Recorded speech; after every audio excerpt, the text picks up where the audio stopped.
Hi, I'm Craig Mitchell-Smith. I'm a glass artist from Lansing, Michigan. When you think of glass art, typically what you think of is blown glass. These are ancient techniques where artisans would take a blob of hot molten glass and with a blowpipe incorporate air into that and blow a bubble. Then they manipulate the shapes while the glass is still hot into its finished forms. What I do is very different, and it's a much newer technique of glassmaking. It requires computerized kilns for very precise temperature control that have only been on the market around 25 years. So this is a much newer way of fabricating glass. And my background is as a painter, so I think like a painter. So what I've brought to this medium is that mentality of painting. So what I do to create a piece, say this piece, this is an individual feather that's going into a piece called the phoenix. This will be an enormous 12-foot tall bird whose feathers appear to be made of fire. So glass is an obvious material for this, for me.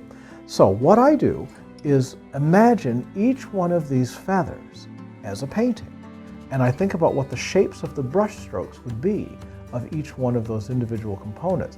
Then we hand cut using traditional stained glass techniques, chemically compatible, American-made, brilliantly colored glass.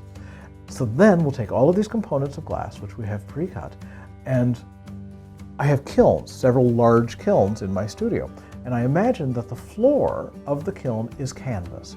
And just as if I was going to paint one of these feathers into being, we take shards of glass and arrange them piece by piece, color by color, on the floor of the kiln into the form that we've envisioned. Then we close the lid and fire the kiln to about 1500 degrees. This liquefies and fuses the glass together in a kiln.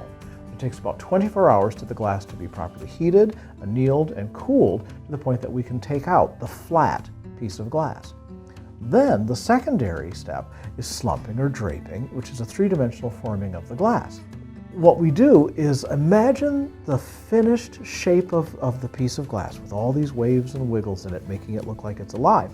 So I will use terracotta and custom rolled stainless steel and develop topography in the bottom of the kiln that corresponds upside down and backwards to the finished piece of glass.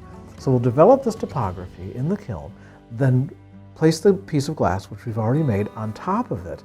And when we then close the lid again and carefully heat the glass to about 1200 degrees, the glass simply collapses onto the form we've given it.